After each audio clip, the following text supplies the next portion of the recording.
ماریہ صاحبہ بہت اہم بات کی شاہ زیب صاحب نے کہ everybody is concerned about the youth.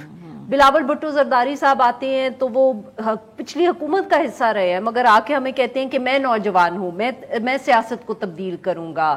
آپ پرانی روایات چھوڑ دیں، پرانی سیاست چھوڑ دیں.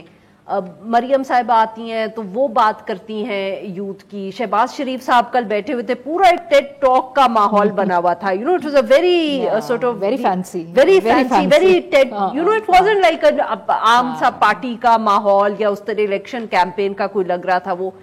مگر ذرا میں کہوں گی ذرا دیر نہیں ہو گئی؟ الیکشن سے 10 دن رہ گئے ہیں تو اب آپ کو یوتھ کا خیال آ رہا ہے؟ پتہ ہے اس دن میں کچھ عرصے پہلے میں کچھ ٹیکیز سے بات کر رہی تھی اور انہوں نے آپ کی ایک تو میں لنگو سے بڑی امپریس ہوئی ٹیکیز جو ابھی پہلے بھی آپ نے یوتھ کو کی بات کر مطلب کہ میرے جیسے you really making me feel old ہے. جیسے آپ لوگ سب کو میں مزید انفارم ٹھیک ہے ہم امپریس ہو گئے آپ سے. ٹیکیز سے بات کری تھی تو وہ جو میں نے ان سے پوچھا کہ وہ کس پارٹی کو سپورٹ کرتے ہیں تو اس نے کہا جی ہم تحریک انصاف کو سپورٹ کرتے ہیں. میں نے کہا جی کیوں، کیا وجہ ہے تحریک انصاف کو سپورٹ کرنے کی؟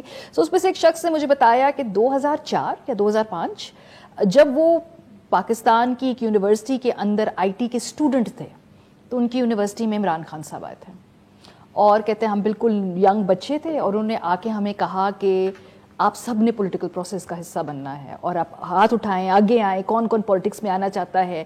کہتے ہیں انہوں نے ٹھیک ٹھاک ہمارے ساتھ 1.5-2 گھنٹے گزارے اور وہ جو پورا آئی ٹی کے اسٹوڈنٹ سے 2004-2005 میں کون جا کے بات کرتا، کون سی پولیٹیکل پارٹی بات کرتی ہے ہماری یار اس وقت تو اہمیت ہی کسی کو نہیں معلوم. سو یو ہیو ٹو سی کہ یہ جو انویسٹمنٹ ہے تحریک انصاف کی یہ بڑی لانگ ٹرم تھی اور میرا خیال ہے یہ بڑی کیلکولیٹڈ تھی. میں تو بالکل یہ جینیس موو تھا کہ ان کو معلوم ہے کہ جی یہ نوجوان ہیں، انہوں نے آگے جا کے ووٹر بننا ہے تو ہمیں ان کے اوپر محنت کرنی ہے. جو باقی جماعتیں ہیں انہوں نے تھوڑی دیر کر دی ہے اس معاملے میں.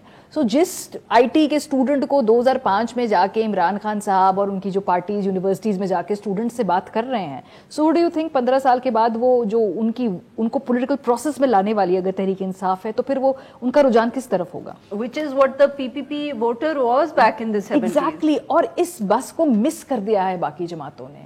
وہ روایتی سیاست کرنے میں اتنا آگے نکل گئیں کہ ان کو اندازہ ہی 2022 کے بعد ہوا کہ اوہ اس ملک کے اندر تو ایک بہت بڑی تعداد میں یوتھ ووٹ ڈالنے جائے. آپ کو کیا 2022 میں پتا چلا کہ اس ملک کے اندر یوتھ اگلے الیکشن کے اندر کی بات الیکشن ڈالے 10 دن رہ گئے الیکشن میں تو لیکن پریشان تو 2022 کے بعد سے زیادہ ہوئے ہیں نا. تو اس سے پہلے آپ سوئے ہوئے تھے، آپ کو کوئی ڈیموگرافکس نہیں پتا، آپ کو کوئی ڈیٹا نہیں ہے آپ کے پاس کہ اگلے الیکشن سائیکل کے اندر کون ہمارا ووٹر ہوگا، ہم نے اس کو اپنی طرف لے جانے کے لیے کیا کرنا ہے، کیا نعرے لگانا ہے. اب ایک دم سے آپ کہہ رہے او یوتھ ہمیں وہ کیسے ڈال دے؟ آپ نے کیا کیا؟ آپ نے گزشتہ 2 سال چلے چھوڑ دے، میں کہتی ہوں اس سے پہلے عمران خان صاحب کی بھی کوئی ڈیموکریٹک کریڈینشلز کے حوالے سے اتنی شاندار ہسٹری نہیں ہے، لیکن آپ نے اس نئے ووٹر کو ٹریک کرنے کے لیے کیا کیا ہے 2-2.5 سال کے اندر کہ وہ آپ کو ووٹ ڈالے؟ دیر کر دیا. I think they have missed the بس.